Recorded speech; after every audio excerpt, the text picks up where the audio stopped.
श्री राम। गुरुर्ब्रह्मा गुरुर्विष्णु गुरुर्देवो महेश्वर गुरु साक्षात् परब्रह्म तस्मै श्री गुरुवे नमः।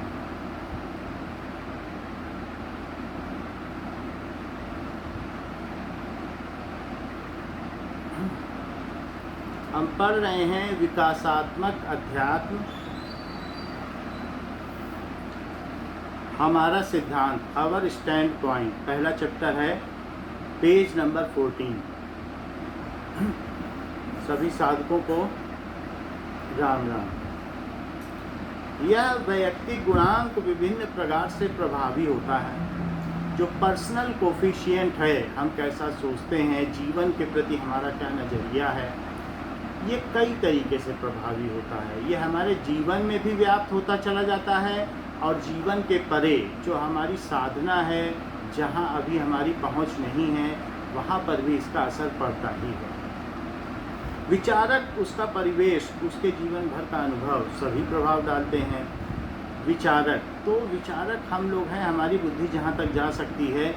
तो कुछ लोग तीक्ष्ण बुद्धि वाले होते हैं, तो वो जीवन के परे भी सोचते हैं कि ये जीवन किस लिए मिला है, इसका क्या अर्थ है। तो विचारक का दृष्टिकोण, उसका परिवेश, वो कहाँ रह रहा है, तो परिवेश भी प्रभावित करता है। मान लीजिए अगर एक विचारक है, एक साधारण मनुष्य है, उसको खाने पीने, रोटी कपड़ा मकान के अलावा कुछ सोचता ही नहीं है, वही उसी की ज़रूरतें पूरी करने में उसको समय लग जाता है, उसी में व्यस्त रहता है, तो उसके परे नहीं सोच सकता। जबकि कुछ ऐसे विचारक जिनको सब कुछ उपलब्ध है, सहज उपलब्ध है, तो वो जीवन के परे सोचता है कि अब क्या करना है। तो विचारक का दृष्टिकोण, उसका परिवेश और उसके जीवन भर का अनुभव, जो उसने जीवन में इकट्ठा किया है अपने गुरु से, अपने संबंधियों से, स्वजनों से, मित्रों से, जितना भी उसने जीवन में जिससे भी वो मिला है, वो भी उसके दृष्टिकोण का अंश होते हैं। वो जब बोलता है, जो सोचता है, उसमें वो परिलक्षित होते हैं कि वो कैसा सोचता और बोलता है। उसके तर्क भी वहाँ परिलक्षित होते हैं। वो जो रीजनिंग देगा, जिस तरीके की बातें रखेगा, उसमें उसका पीछे का जो परिवेश है वो झलक जाता है कि वो कहाँ से आया है, किस बैकग्राउंड से है। सूक्ष्मग्राही व्यक्ति आदर्शवाद की ओर झुकता है और स्थूलग्राही दो तरीके के हैं। एक इमोशनल कॉन्शसनेस पे चलते हैं, जो भावनात्मक मन के ऊपर हैं, तो उनका रहता है कि किस तरीके से जो आदर्श स्थितियां हैं समाज की, हम उनको बनाए रखें। हम एक आदर्श माँ बने, एक आदर्श पत्नी बने, एक आदर्श बहू बने। सब कुछ उसकी इस तरीके का पैमाना रहता है, उसका ऐसा स्केल रहता है कि हमें सब कुछ अच्छे से अच्छा बनना है और किसी का बुरा ना बने, तो कोई हमारे बारे में बुरा ना समझे। जो आदर्शवादी व्यक्ति है, उसको इसी बात का डर रहता है कि कहीं कोई हमारे बारे में गलत ना समझ बैठे। तो आदर्श या सूक्ष्मग्राही व्यक्ति है, वो भावना से जुड़ा रहता है। यदि कोई गलत बोलता है कि भाई आप तो गलत कर रहे हो, तो उसका उसके भावनात्मक मन पर गहरा प्रभाव पड़ता है। तो सूक्ष्मग्राही व्यक्ति आदर्शवाद की ओर झुकता है, जबकि स्थूलग्राही व्यक्ति, जो सब्सटेंशियल माइंड है, जो भौतिकवादी व्यक्ति है, उसको आदर्श से मतलब नहीं है। वो ये देखेगा कि ये पालें, वो पालें, कैसे पालें। तो वो स्थूलग्राही व्यक्ति यथार्थवाद की ओर झुकता है कि यथार्थ में अपने बच्चों को बड़ा करना, ऐसे करना, बहुत पैसा कमाना या जीवन को अधिक से अधिक सुख प्रदान करना, यही हमारे जीवन का उद्देश्य है। तो इस तरीके से हम किस प्रकार से हैं, यथार्थवादी हैं, दैट इज़ लॉजिकल कॉन्शसनेस, जो कि तार्किक चेतना है। तो हमारी तार्किक चेतना अगर ऊंची है, तो ऐसे केस में जो बुद्धि से सोचता है, फिर वो भावना की ओर नहीं जाएगा। वैसे तो भावनात्मक मन से बुद्धि ऊंची है। जैसे कहा गया है कि इस शरीर से इंद्रियाणि पराण्याहु इंद्रियेभ्यः परम मनः मनसस्तु परा बुद्धे यो बुद्धे परतस्तु सा। इंद्रियां शरीर से श्रेष्ठ हैं, इंद्रियों से श्रेष्ठ मन है, मन से श्रेष्ठ बुद्धि है और बुद्धि से श्रेष्ठ आत्मा है। तो इस तरीके से अगर यथार्थवादी व्यक्ति है, जो बुद्धि से सोचता है, फिर वो यथार्थ की ओर कि ऐसा ऐसा हुआ है, वैसा ऐसा हो सकता है, और छोड़ो ये सब, अब यहाँ से निकल लो। यथार्थवादी व्यक्ति में किसी भी घटना को लेकर उसको ओवरकम करने की, यानी उससे परे चले जाने, उसका उल्लंघन करने की भी क्षमता होती है। भाई अब तो ये नहीं रहे, अब हम जीवन में आगे बढ़ते चले जाएं। जो बाइडेन के लड़के मरे, जो बाइडेन की पत्नी मरी, लेकिन जैसे ही मरे, अमेरिका के राष्ट्रपति हैं, बस वो उसी क्षण तत्क्षण उठ खड़े हुए, जीवन में आगे बढ़ गए। तो जो यथार्थवादी व्यक्ति है वो किसी चीज़ को लेकर मोह में नहीं पड़ता कि ऐसे थे वैसे थे और देखो कितना अच्छा किया और चले गए, ऐसा नहीं सोचेगा। वो सोचेगा कि अब यहाँ से बेहतर कल क्या है, क्योंकि उसे विकास में आगे बढ़ते चले जाना है। बहुत सारे लोग जब हम रेल की यात्रा करते हैं तो गाड़ी में चढ़ते हैं और बहुत सारे उतर भी जाते हैं, तो कुछ यात्री छूटते हैं, कुछ नए मिलते हैं। जीवन की यही विकास यात्रा है। तो उसमें जो व्यक्ति सफ़र कर रहा है, न किसी के बिछड़ने पर मोह करता है या किसी के बिछड़ने पर उसको क्षोभ होता है, या किसी के मिलने से राग भी नहीं होता, तो किसी के मिलने से वो बस आगे बढ़ता चला जाता है। इस प्रकार का यथार्थवादी व्यक्ति है और उनके अपने जीवन के अपने अपने तर्क हुआ करते हैं। तंत्रिका ध्वस्त व्यक्ति जीवन के नकारात्मक दृष्टिकोण की ओर प्रभावित होता है। जो तंत्रिका ध्वस्त का मतलब है कि जिसका न्यूरोलॉजिकल सिस्टम करप्ट हो चुका है। तंत्रिका ध्वस्त का मतलब सोचने समझने की उसके अंदर योग्यता नहीं है, या वो किन्हीं चीज़ों को जोड़ नहीं पाता, विभिन्न घटनाक्रमों को जोड़ नहीं पाता, क्योंकि उसकी तंत्रिका, जो उसका संवेदी तंत्रिका तंत्र है, यहाँ पर जो भी उसका एनालॉगस सिस्टम है, जो यहाँ पर खोजबीन चलती है, जो विश्लेषण चलता है, बौद्धिक विश्लेषण, वो उसमें करने की योग्यता नहीं है। तो तंत्रिका ध्वस्त व्यक्ति, मंद बुद्धि व्यक्ति जीवन के नकारात्मक दृष्टिकोण की ओर प्रभावित होता है। अल्प बुद्धि व्यक्ति जीवन के नकारात्मक दृष्टिकोण की ओर प्रभावित होता है कि अजगर करे न चाकरी, पंछी करे न काम, संत मलुका कह गए सबके दाता राम, की जो जीवन में भाग्य में है वही मिलना है, तो हम क्यों करें, और ये सब तो हो रहा है, ये बेकार का पछड़ा है, बेकार का जीवन है। उसका विकासवादी दृष्टिकोण नहीं होता और वो हर बात को नकारात्मक दृष्टि से ही देखता है। जबकि आप एक अच्छे स्टूडेंट से मिलेंगे तो वो अच्छी अच्छी बातें करेगा, ये हो रहा है, अभी ये करिकुलम है, अब ये होने वाला है, वो हर एक चीज़ में सेंसिटिव है, आगे से आगे बढ़ के देखता है। और अगर उसी क्लास के एक बेकार स्टूडेंट से मिलेंगे, देखो कल टेस्ट हो गया, कल टेस्ट टीचर ने ले लिया, आज ये रख दिया, उसको भार स्वरूप प्रतीत होता है। सब चीज़ें जो जीवन में हो रही हैं, अरे अब देखो अब ये आ गया और अब ये ऐसा हो गया, ये संबंधी मिल गए, ऐसे रिश्तेदार मिल गए और पता नहीं हमें किस जगह रख दिया है। तो वो एक इस तरीके का जो कमज़ोर विद्यार्थी है, जो पाठ नहीं पढ़ना चाहता है, जो किसी न किसी तरीके से भागना चाहता है, वो अलग तरीके से व्यवहार करेगा। और दूसरी तरफ वही साधक जो भगवान की शिक्षाओं पर, स्वामी जी की शिक्षाओं पर चलेगा, हाँ ये नया चीज़ है, इसे पढ़ना चाहिए, जीवन के ये पाठ हैं और आगे बढ़ना चाहिए, हमारा भगवान हमसे खुश होगा। हम अगर पाठ पढ़ेंगे जो उसके दिए हुए पाठ हैं, ये पाठ इन लोगों ने नहीं दिए जो हमारे चारों तरफ हैं, जिसने दिया है वो खुश होगा। तो उसके लिए उसने दिया है और हम मना कैसे कर दें, इसमें कमी कैसे निकाल दें। हमारे लिए भगवान ने करिकुलम भेजा है, तो एक हमारे लिए पाठ्यक्रम भेजा है, तो वो उसको पढ़ता चला जाएगा। तो जो तंत्रिका ध्वस्त व्यक्ति है, उसका जीवन की घटनाओं के प्रति, जो उसके चारों तरफ परिवेश है, जो लोग हैं, उनके प्रति उसका नकारात्मक दृष्टिकोण हुआ करता है। और फिर लोगों को फिर उसके पास बैठने में ज़्यादा देर अच्छा नहीं लगता, क्योंकि वो नकारात्मक ही बातें करेगा, निगेटिव ही बातें करेगा, ये खराब, वो खराब, ऐसा खराब, वैसा खराब, और चीज़ों को मंगलमय विधान करके देखने की कि सब अच्छा हो रहा है, जो भी हो रहा है। कुछ चीज़ें हमें नहीं भी पता है, ऐसे में भी हम तर्क करने न लग जाएं कि ये जो इतनी बड़ी वबा फैली हुई है, महामारी फैली हुई है, ये सब बेकार, हमें मालूम नहीं कि इसके आगे क्या मंगल होने हैं, इसके क्या रिपरकशंस होने हैं, इसके क्या परिणाम होने हैं, हमें पता नहीं है।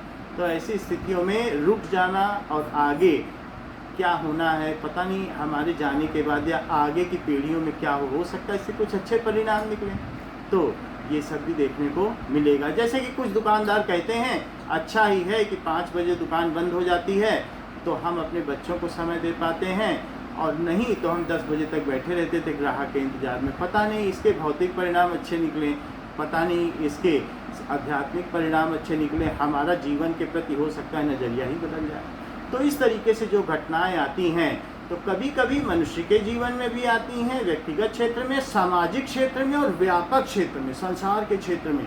तो संसार के क्षेत्र में घटना जो घट रही है उसका आत्मा का जो हमारा भौतिक शरीर है, जो हमारी एस्ट्रल बॉडी है, उसकी जो फिजिकल बॉडी से डिटैचमेंट के लिए, उसको अलग करने के लिए कि भाई अब तुम्हारा कुछ नहीं है, यहाँ तक कि तुम्हारा शरीर भी नहीं है, तुम्हारे संबंधी भी नहीं है। तो अब आजकल कोई किसी क्या मरता है तो फ़ोन पे मैसेज कर दिया जाता है कि भाई ये तो अच्छा नहीं हुआ, इससे ज़्यादा कुछ और ज़्यादा भावना नहीं जुड़ी होती है। तो ऐसे धीरे धीरे ये समाज उन्नत हो रहा है। तो समाज उन्नत हो रहा है, हमारा नज़रिया बदल रहा है, हम आध्यात्मिक होने की ओर एक और पादान बढ़ गए हैं। पूरा का पूरा समाज व्यक्तिगत क्षेत्र में तो बढ़ा हो रही है कि भाई हम तकदीर वाले हैं, हमको स्वामी जी मिल गए, इतनी अच्छी साधना मिल गई, इतनी अच्छी पुस्तकें मिल गई और उसके ऊपर उन पुस्तकों पर सत्संग मिल गया है। तो ये सब तो तकदीर है, हम बढ़ रहे हैं, लेकिन समाज भी बढ़ रहा है, भगवान ने सबकी जिम्मेदारी ले रखी है।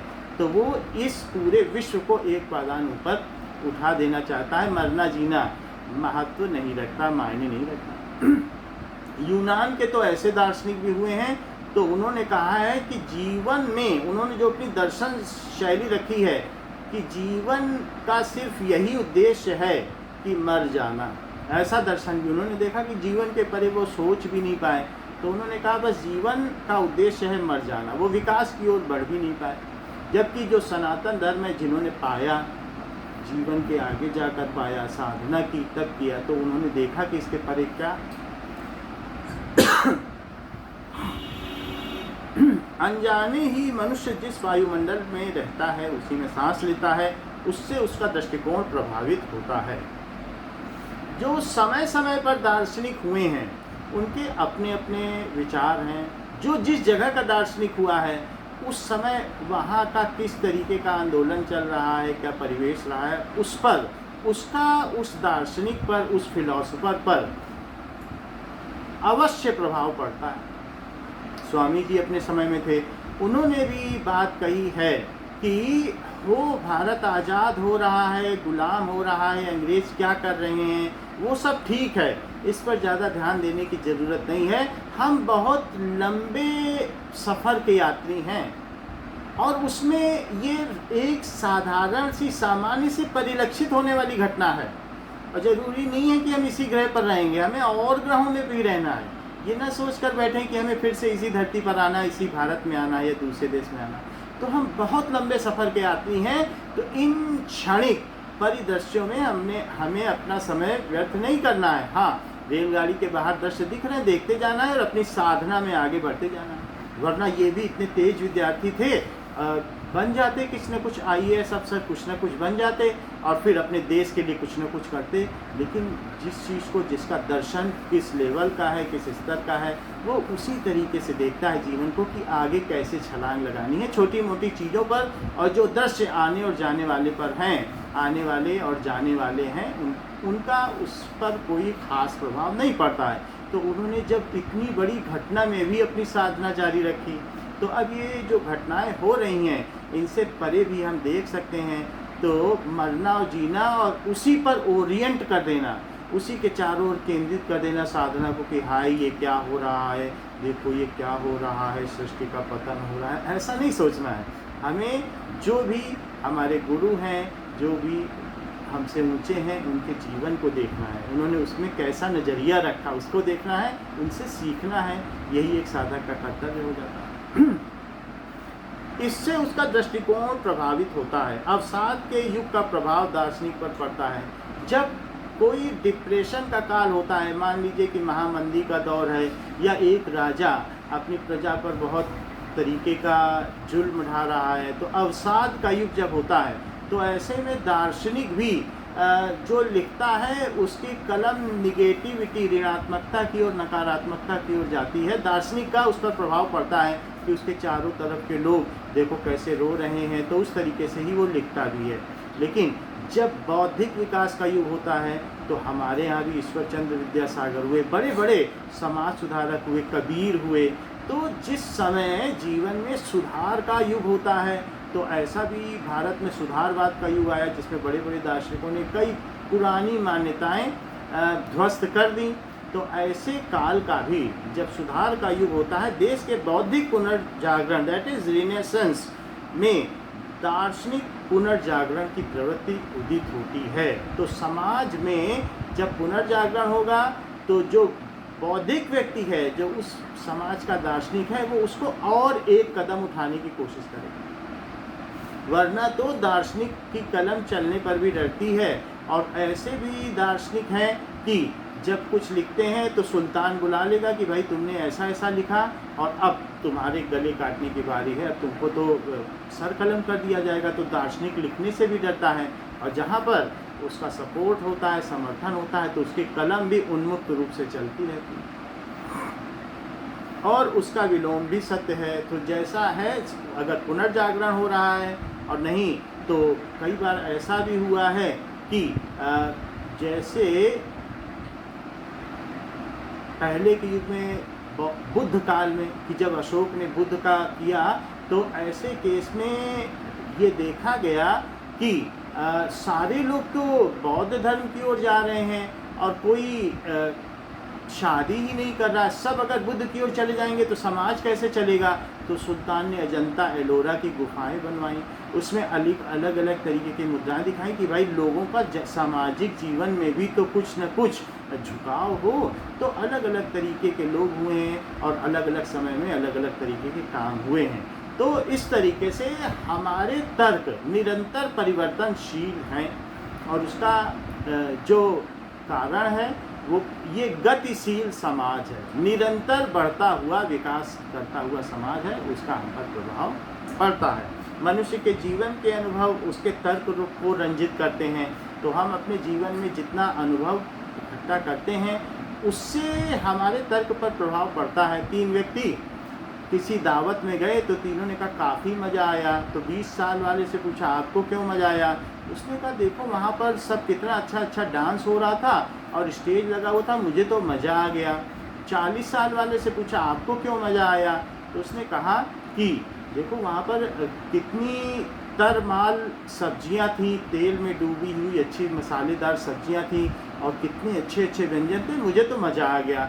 60 ईयर्स वाले से 60 साल से पूछा तुमको भी मज़ा आया, तुम्हें उस दावत में क्या मज़ा आया। उसने कहा कुछ हो या ना हो लेकिन दावत से आने के बाद मेरी ऐसी हाजत हुई, पेट खुलकर साफ हो गया और मज़ा आ गया। तो हमारे जीवन के अनुभव भी हमारे तर्क को रंजित करते हैं कि हमारा जैसे जैसे उम्र होता जाता है हमारे तर्क बदलते चले जाते हैं। युवा का तर्क अलग होता है किसी भी विषय पर, किसी सब्जेक्ट को लेकर, और किसी बूढ़े का तर्क अलग हुआ था। तो निराशा पूर्ण जीवन उसको नियतिवादी बनाते हैं, जिसके जीवन में सब कुछ जहां वो हाथ डालता है और खराब ही हो रहा है तो वो डिटर्मिनिस्ट बन जाता है, कहता है ये भाग्य का है खेल और अब ऐसे ही होगा हमारे साथ। लेकिन जो सफल व्यक्ति है वो उस सफल व्यक्ति का जीवन, उसके तर्क उसको अनियतवादी बनाते हैं कि भाग्य के भरोसे मत रहो और आगे बढ़ते चले जाओ। तो जैसे बड़े बड़े बिजनेसमैन हैं वो भाग्य के भरोसे नहीं रहते, वो जानते हैं कि अपना भाग्य वीर भोग्या वसुंधरा, तो ये धरती वीरों के द्वारा भोगे जाने योग्य है। तो वो कर्म पर ध्यान देता है कि हम कर्म करते हैं और उसका हमको फल मिलता है। और जो निराशावादी व्यक्ति है जिसके जीवन में विफलता हाथ लगी हुई है वो भाग्य को दोष देता है। इस तरीके से भी हमारे तर्क प्रभावित होते हैं। हमें किसी व्यक्ति का, उसके जन्म की परिस्थिति का, उसके विकास और शिक्षा का, उसके जीवन की मुख्य घटनाओं का ज्ञान हो तो हम सिर्फ अगर 4 लोग बैठे हैं तो हम किसी के तर्क को तो काटते हैं, कई बार डिबेट भी होती है ये ठीक है ये नहीं ठीक है, किसी विषय पर 4 लोग चर्चा करते हैं। लेकिन यदि हमें ज्ञान हो कि वो किन परिस्थितियों से आया है तो हमें ये पता चल जाएगा शीघ्र ही कि वो ऐसा तर्क क्यों रख रहा है। फिर तर्क अलग अलग भी होते हैं। तो वो छोटे बच्चे का तर्क वो बोलेगा आ से ही अनार होता है और आ से अकबर नहीं हो सकता, आ से तो अनार ही होता है। उसका तर्क अपने सीमित ज्ञान पर आधारित है। लेकिन जो बड़ा हो गया तो वो जान जाएगा कि अनार अपने आप में एक अलग चीज़ है, स्वर और व्यंजन अलग चीज़ है। तो हमारे तर्क हमारी बौद्धिक उम्र, हमारी आध्यात्मिक उम्र, हमारी शारीरिक उम्र कई पैमानों से होते हुए गुजरते हैं और तब फिर प्रस्फुटित होते हैं, उसके बाद वो निकलते हैं। तर्क में उतार चढ़ाव होता है, विचारों, वस्तुओं और व्यक्तियों के प्रति हम अपना मत बदलते रहते हैं। कुछ लोग हमें जो बहुत अच्छे लगते थे, फिर जीवन में हमने देखा कि वो पैमानों पर खड़े नहीं उतर पाए और उन्होंने कुछ गलत कर दिया। वही आशाराम बापू हमारे कभी पूज्य हुआ करते होंगे, लेकिन पता चला कि ऐसा ऐसा हो गया तो हमारा मत क्षण भर में बदल जाता है। कई संत ऐसे हैं दुनिया के कि हमारा मत बदल जाता है। ऐसे हमारे संबंधी हैं, अगर उनके बारे में कोई कुछ बता दे तो हमारा मत बदल जाता है। तो इस तरीके से तो तर्क परिवर्तनशील है और लोगों के बारे में हम बदलते रहते हैं। तो बुद्धि के पैमाने पर, बुद्धि पर ज़्यादा भरोसा करने की ज़रूरत नहीं है कि हम अपनी बुद्धि से जानते हैं ऐसा ऐसा है तो भगवान है या भगवान नहीं है। तो इस तरीके से जो इससे परे की चीज़ है उसके बारे में बुद्धि अपना मत नहीं रख सकती। तो एक छोटे बच्चे से कहा जाए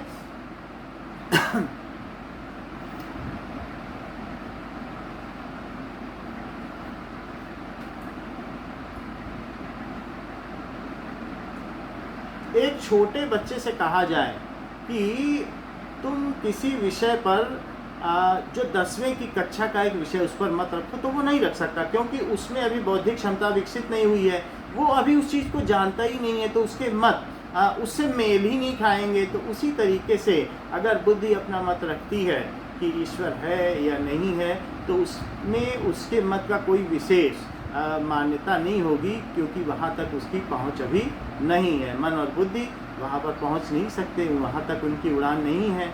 तो इस तरीके से तर्क में उतार चढ़ाव होता है। विचारों, वस्तुओं और व्यक्तियों के प्रति भी हम अपना मत बदलते रहते हैं।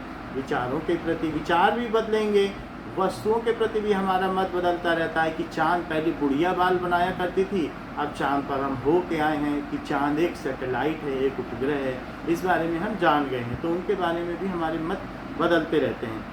एक ही घटना किसी व्यक्ति के लिए हमारी प्रशंसा को तीव्र घृणा में बदल देती थी, तो ये भी बात सही है। इसी तरीके से पहले हम ये सोचा करते थे कि किसी घटना को 2 बार नहीं देखा जा सकता। मान लीजिए कि पहले हम ये सोचा करते थे कि जो महाभारत हुआ है उसको हम 2 बार नहीं देख सकते। जिसने एक बार देख लिया, संजय ने देख लिया तो देख लिया। अब अगर कोई दूसरा फिर से महाभारत 1 साल बाद कहे कि हम उसी रण क्षेत्र में जाकर और उसी जहाँ पर ये सब हुआ, इंद्रप्रस्थ की नगरी, और वो सब कुछ हम देखना चाहते हैं, महाभारत का भी देखना चाहते हैं, तो हम कहेंगे ऐसा हो ही नहीं सकता, जो गुजर गया तुम उसे कैसे देखोगे। ऐसा भी हमारा तर्क है। लेकिन चीज़ें समय के हिसाब से बदल गई हैं। आइंस्टीन ने भी इस पर अपना मत रखा। मान लो कि जैसे हम 7 बजे घर से निकले और 7:30 बजे अपनी बुआ के घर पहुँचे, तो हमें अपने घर से निकलने और बुआ के घर पहुंचने में आधे घंटे का समय लगा, और बुआ ने हमको 7:30 पे देखा। हम निकले 7 बजे ही थे, बुआ ने 7:30 पे देखा। ऐसे ही सूर्य से जब लपटें निकलती हैं, प्रकाश निकलता है, तो एक बहुत बड़ी लपट निकली, और वो जब भी निकली, मान लो 7 बजे निकली, तो धरती पर पहुंचने में, धरती से उसकी दूरी 14,88,00,000 किलोमीटर है, तो धरती पर उसको पहुंचने में 7:08 लग जाएगा, 8 मिनट 20 सेकंड लग जाता है। तो जो घटना हम 7:08 पर देख रहे हैं धरती से कि सूर्य से एक लपट निकली है, वो वास्तव में वहाँ 7 बजे निकली थी, लेकिन प्रकाश भी तो अपनी चाल से चलता है। तो 7:08 पर हमने धरती पर देखा सूर्य की लपट, 7 बजे निकली थी, देखा हमने पीछे की घटना देख ली, हमने जो भूतकाल की है, जो पास्ट की घटना है, वो अभी देखी। अच्छा, वही लपट अब आगे सूर्य का एक और भी चक्कर लगा रहा है, तो बुध, शुक्र, पृथ्वी, मंगल, बृहस्पति, शनि, अरुण, वरुण, यम, यानी प्लूटो, वही लपट अब प्लूटो जाएगी, क्योंकि प्लूटो बहुत दूर है। वो 7:15 पर प्लूटो पहुंची, तो प्लूटो के लोगों ने उसे 7:15 पे देखा। अंतिम ग्रह है हमारे ये सौर मंडल का, सोलर सिस्टम का, तो वहाँ 7:15 पे देखा गया। धरती पे 7:08 पे देखा गया, निकली 7 बजे, वही लपट है। अगर मान लीजिए हम धरती से बड़ी तेज रफ्तार से पहले उस घटना को देखें, उस लपट को 7:08 पर बड़ी तेज रफ्तार से प्लूटो पहुँच जाए, प्रकाश से भी तेज, तो हम उस लपट को फिर से देख लेंगे। हम 7:14 पे ही जाके वहाँ खड़े हो जाएं और फिर सोचें कि अब देखो 7:15 पे लपट आने वाली, वही आ रही है अभी ट्रेवल करके, सफ़र करके, तो मैं फिर उस लपट को 2 बार देख लूँगा। अच्छा, वही सूर्य की लपट हमारे सौर मंडल से, सूर्य से जो सबसे निकट का तारा है अल्फा सेंटौरी, वहाँ 4.5 साल बाद पहुँचेगी। अगर मैं फिर से बड़ी तेज़ी से उस तारे पर चला जाऊँ तो उसी लपट को फिर देखूँगा। उसी तरीके से महाभारत काल के जो दृश्य हैं वो कुछ ग्रहों तक पहुँच गए हैं, वहाँ के लोग अभी देख रहे हैं महाभारत, क्योंकि वो हो सकता है 5000 साल बाद पहुँचे हों। लेकिन कुछ ऐसे भी ग्रह हैं कि जहाँ तक ये जो महाभारत काल से उत्पन्न होने वाले प्रकाश की किरणें हैं, क्योंकि कोई भी घटना हम जो देखते हैं दृश्य समाज में, दृश्य भौतिक मंडल में, वो प्रकाश की किरणें आती हैं, टकरा के लौटती हैं। तो महाभारत काल की जो किरणें हैं, जो दृश्य है, वो अभी कई जगहों पर पहुंचा ही नहीं है। हमारा ब्रह्मांड इतना बड़ा है कि अभी उसको पहुंचने में वहाँ 10,000 साल लगेंगे। तो आप अगर किसी ऐसे यान से या किसी टाइम ट्रैवल मशीन से, बहुत फास्ट यान से उन ग्रहों पर पहुंच जाएं जहां पर महाभारत वाला दृश्य अभी नहीं पहुंचा है, तो वो 10,000 साल में पहुंचेगा। आप जाके पहले ही वहाँ बैठ जाए कुर्सी लगा के कि अभी महाभारत वाला आएगा, अभी हम त्रेता युग देखेंगे, फिर अभी द्वापर देखेंगे, अब सब यहीं देखेंगे, फिर दूसरे ग्रह पे पहुंच जाएं। तो इस तरीके से हम क्या कर सकते हैं कि किसी घटना को कई बार भी देख सकते हैं, और इसी तरीके से हम समय रेखा का उल्लंघन कर सकते हैं, यानी आगे की भी घटना देख सकते हैं और पीछे की भी घटना देख सकते हैं। ऐसे ही कई तरीके के हमारे समानांतर ब्रह्मांड हैं। कई ऐसे भी ग्रह हैं, जब हम पढ़ते हैं, जब हम समझते हैं, जहाँ पर शिव कुमार की मृत्यु हो रही है और शिव कुमार को जलाया जा रहा है। ये धरती एक नहीं है, इस तरीके की करोड़ों धरती एक एक सेकंड के अंतर पर यही धरती मौजूद है। समानांतर ब्रह्मांड की न सिर्फ परिकल्पना की गई है, लोगों ने बताया भी है कि रात को जब सोए किसी बिस्तर पर, उठे तो किसी और बिस्तर पर उठे, बिस्तर की चादर बदली हुई थी। फिर वहाँ पर जब वो अपने ऑफिस गए तो बॉस बदला हुआ था, लोग, ऑफिस वही था। वहाँ पर जब उन्होंने अपना आधार कार्ड और पासपोर्ट दिखाया, बोला ये तो यहाँ इस तरीके के नाम का कोई देश ही नहीं है। फिर 6 महीने बाद जब वो फिर यहाँ वापस आए, फिर वहाँ सोए तो यहाँ आ गए, तो ऐसा बताया कि ऐसा ऐसा हुआ। यहाँ तो उनको मरा सोच के और ये बता दिया गया था ये खो गए हैं, लेकिन 6 महीने बाद उस बिस्तर पर आ गए। तो इस तरीके से ये जो हमारे आगे के भी कई घटनाएं हैं, कई जगह हमारी मृत्यु हो गई, हम जलाए जा रहे हैं, लेकिन कोई व्यक्ति अगर किसी दूसरे आयाम से उन सभी समानांतर ब्रह्मांडों को देख सके तो वो पीछे के भी हमारी घटना देख सकता है, जहाँ मेरा जन्म हुआ और जहाँ मेरी मृत्यु हो रही है और जहाँ पर हम हैं। तो वर्तमान करके कुछ भी नहीं है, ये जो समय है ये भी हमारी एक बुद्धि का, जो बुद्धि से जिसे समझा जा सके कि हम इस समय पे हैं। हमने, चूँकि हम वर्तमान को ही देख पाते हैं, तो हमने उसके आधार पर इसे कई कालखंडों में बांट दिया है। जैसे जैसे हम भौतिक क्षेत्र में ये पता देखते हैं तो हमें पता चलता जाता है कि किस किस तरीके से विज्ञान इतनी प्रगति कर चुका है। तो आप सोचिए कि जो आयाम है ईश्वर के, तो अनंत आयाम हैं, उन अनंत आयामों का उल्लंघन करता हुआ वो व्यवस्थित है, वो सब जगह अपने आप को प्रोलिफरेट कर रहा है, अपने आप को परिलक्षित कर रहा है।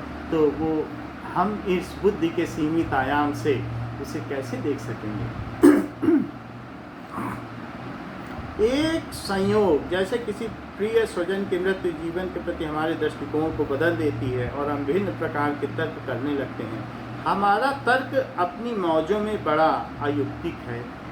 तो एक के प्रति मृत्यु, किसी की मृत्यु हो जाती है तो हमारा दृष्टिकोण जीवन के प्रति बदल जाता है कि जीवन में देखो कुछ भी अब यहाँ पर स्थायी नहीं है, सब कुछ यहाँ पर अस्थाई है, नश्वर है। और इस तरीके से हम ये सोचते हैं कि यहाँ तो इटर्नल कुछ नहीं है, सब कुछ एफेमरल है, सब कुछ नश्वर है, ऐसा सोचा करते हैं। तो जीवन के जो हमारे उतार चढ़ाव घटनाएं हैं, और पता नहीं जीवन में ऐसी कौन सी घटना हो जाए कि जो हमें ईश्वर की ओर मोड़ दे। तो ऐसी भी घटनाएं होती हैं जो झकझोर कर रख देती हैं कि यहाँ से मुँह छोड़ो और अब जीवन में कुछ स्थायी नहीं है और ईश्वर की ओर मुड़ जाओ। तो इस तरीके से भी हुआ करता। कुछ संत जिनके बहुत थोड़े से पाठ होते हैं वो पढ़ने के लिए आते हैं जीवन में कुछ खास इस तरीके का क्षोभ नहीं होता, कोई घटना नहीं घटित होती, और वो अपने पाठ पूरे करते हैं, पूर्णता को प्राप्त कर लेते हैं और फिर जल्दी ही अपने अल्प आयु में चले जाते हैं। हमारे लिए ये हुआ करता है कि देखो कितनी अल्प आयु में चले गए, कितना कष्ट सहा होगा। लेकिन ऐसे संतों के कष्ट, शारीरिक कष्ट के होते हुए भी वे अगर आत्मा इस शरीर से अलग हो गई है, वो दृष्टा बन गई है, तो आत्मा तक नहीं पहुँचते। तो कुछ लोग सोचते हैं कि बड़ा कष्ट हो रहा है, कष्ट शरीर को हो सकता है लेकिन आत्मागत वो नहीं होता। आत्मा उसी प्रकार से आनंद में डूबी रहती है और शारीरिक कष्ट दूसरे को देखने में लगते हैं कि स्वामी जी को अंतिम समय में रोग हो गया, दूसरे का रोग ले लिया तो बड़ा कष्ट हुआ होगा, लेकिन वो सब परमात्मा जिसकी गोद में शिशु विराजमान है, तो वो परमात्मा के ही हुआ करते हैं। और ऐसे इंटेलिजेंट स्टूडेंट्स परमात्मा के लिए भी बहुत भाग्य की चीज़ होते हैं। तार्किक मन का प्राण और संवेगी मन से घनिष्ठ संबंध है। तो जो हमारा तार्किक मन है, जो हमारा लॉजिकल माइंड है, जो हमारी बौद्धिक चेतना है, ये है तार्किक मन, बुद्धि से जो सोचते हैं, उसका किससे संबंध है? उसका हमारे भावनात्मक मन, इमोशनल कॉन्शसनेस से संबंध है। उसका किससे संबंध है? हमारे सेंसेस से, हमारे प्राण से संबंध है। आँख से, कान से, नाक से, त्वचा से, इन सभी चीज़ों से उनका संबंध है। जो जो चीज़ें हम वाणी से संबंध है। क्यों? क्योंकि जो भी चीज़ें, अच्छा मधुर संगीत है, कुछ दिखने में अच्छा लग रहा है, कोई बड़े अच्छे अच्छे दृश्य हैं, स्विट्ज़रलैंड है, त्वचा को बहुत अच्छा लग रहा है स्विट्ज़रलैंड में, कश्मीर में बहुत अच्छा लग रहा है देखने में, सुनने में, तो बुद्धि कहती है कि ठीक है कश्मीर चलो, चाहे ज़्यादा, चाहे अपनी टेट से ही 2 रुपये ज़्यादा खर्च हो जाए, लेकिन कश्मीर तो घूमना चाहिए। तो यहाँ पर हमारी चेतना किस स्तर पर ज़्यादा केंद्रित है? हो सकता है कि वो हमारी प्राण के स्तर पर, जो शारीरिक सुख सुविधाएं हैं वहाँ केंद्रित है, तो बुद्धि को वो वहाँ उसी तरीके से उड़ा ले जाएगी। बुद्धि उसकी चेरी बन जाती है, बुद्धि उसकी अनुगामी बन जाती है। यद्यपि वह उससे श्रेष्ठ पोजीशन पर है, लेकिन जब राजा कभी कभी अपने मंत्रियों का भी गुलाम बन जाता है, तो मंत्री जैसा चाहता है वैसा वैसा उसको वो चलाता रहता है, तो मंत्री के कहने पे चलता है। उसी तरीके से अगर बुद्धि अभी अपने ऊंचे स्तरों पर नहीं पहुंची है, अभी वो डॉक्टर नहीं बनी है, इंजीनियर नहीं बनी है, फिलॉसफर नहीं बनी है, और अभी हमारा विकास का क्रम आगे बढ़ा नहीं, अभी तो प्रज्ञान चेतना बहुत ऊंची है, लेकिन हम मानव स्तर पर जो सभी लोग हैं उसकी बात कर रहे हैं। प्रज्ञान चेतना पर तो समय का भी आयाम का उल्लंघन हो जाता है, लेकिन जो अभी बुद्धि है, अगर वो प्राणों की अनुगामी बनी हुई है, अपने से छोटे की, क्योंकि बुद्धि से छोटा मन, बुद्धि से स्थूल मन, और मन से स्थूल प्राण, प्राण से स्थूल शरीर, तो अगर वो प्राण की अनुगामी बन जाती, प्राण निकल गया, प्राण का मतलब जो हमारा इसमें चेतना इसमें व्याप्त है, हम लोग कहते हैं प्राण निकला, क्यों कहते हैं कि मन निकला, क्यों नहीं कहते कि बुद्धि निकली, प्राण क्यों निकलते हैं? हमें मालूम है कि हमारी जो औसत आदमी की चेतना का स्तर होता है वो प्राण के स्तर पर ही होता है। अच्छा खा लें, देख लें, पहन लें, सोच लें, सूंघ लें, उसी तरीके से उसको टच कर लें, तो इन सभी पर है। तो कहते हैं इसका जो प्राण में ऊर्जा व्याप्त थी वो निकल गई, अब शरीर बचा है। तो ज़्यादातर लोगों की जो उनका उद्यम है, जो चेतना है, प्राण के स्तर पर होती है, और इस वजह से इसके जो ऊंचे स्तर है, इससे ऊंचा मन, मन से ऊंचा बुद्धि, बुद्धि इसकी चेरी बनी हुई है, बुद्धि इसकी चाकर बनी हुई है, इसकी स्लेव बनी हुई है, गुलाम बनी हुई है। तो ऐसी स्थिति में तो बुद्धि इसकी अनुगामी हो जाती है, वो अपनी क्षमताओं को नहीं समझ पाती कि मैं कितने ऊंचे स्थान पर हूँ। तो तार्किक मन यानी कि लॉजिकल माइंड, तार्किक मन यानी बुद्धिगत चेतना, तो दैट इज लॉजिकल कॉन्शसनेस का प्राण का उस पर प्रभाव अवश्य पड़ता है। बुद्धि वही सोचती है जिससे प्राण को कंफर्ट हो। बुद्धि बताएगी अरे पिक्चर जाना तो बहुत अच्छा है, उसमें अच्छे अच्छे चित्र हैं, दृश्य हैं, और पिक्चर जाना अच्छा है, खाना अच्छा है, अच्छी चीज़ें खाना अच्छा है, दावत तो बहुत अच्छी होती है। तो बुद्धि ने प्राण का सपोर्ट कर दिया, उसी का समर्थन कर दिया। जबकि बुद्धि को क्या करना चाहिए? बुद्धि को स्वयं को झुकाकर नमन करके आत्मा का अनुगमन करना चाहिए कि तुम मेरा उपयोग करते हुए, हमारे अंतर्गत इस मन का उपयोग करते हुए, और मन के अंतर्गत इस आत्मा, और आत्मा ये प्राण, और प्राण के अंतर्गत इस शरीर का उपयोग करते हुए तुम अपने लक्ष्य को पाओ और परमात्मा तत्व की प्राप्ति करो। लेकिन वही बुद्धि प्राण की चेरी बन जाती है कि आँखों को जो अच्छा लगे वही करना चाहिए। युवाओं में प्राण बहुत प्रबल होता है और युवाओं में जो ऊर्जा है, शरीर की चेतना है, तो चेतना जो भी है ये चेतन है, आत्मा चेतन है और उसकी चेतना, उसकी ऊर्जा। सूर्य एक तारा है और किरण उसका प्रभाव, तो चेतन की चेतना होती है, जैसे सूर्य का उस प्रभाव उसकी किरण है। तो इसी तरीके से तो ऐसे ही ये जो बुद्धि है वो इनकी अनुगामी बन जाती है आँखों की, कि आँखों को जो अच्छा लगे वही करना चाहिए, वही उसके तर्क होते हैं। प्राण की अनुगामी बनी, गुलाम बना हुआ है राजा, और मन की भी गुलाम बनी है कि अब हमारी बेटी की तबीयत खराब है, देखो उसको कोरोना हो गया, अब हमें तो कुछ अच्छा ही नहीं लगता, तुम 56 भोग रख दो, हमें अच्छा नहीं लगेगा। अब वो मन की गुलाम है। कई बार मन जिससे मिले, मन तो हमारा उससे मिलता, वहीं हम जाएंगे। तो बुद्धि उसकी गुलाम बनी हुई है, वो स्वतंत्र रूप से कहीं नहीं सोच पाती।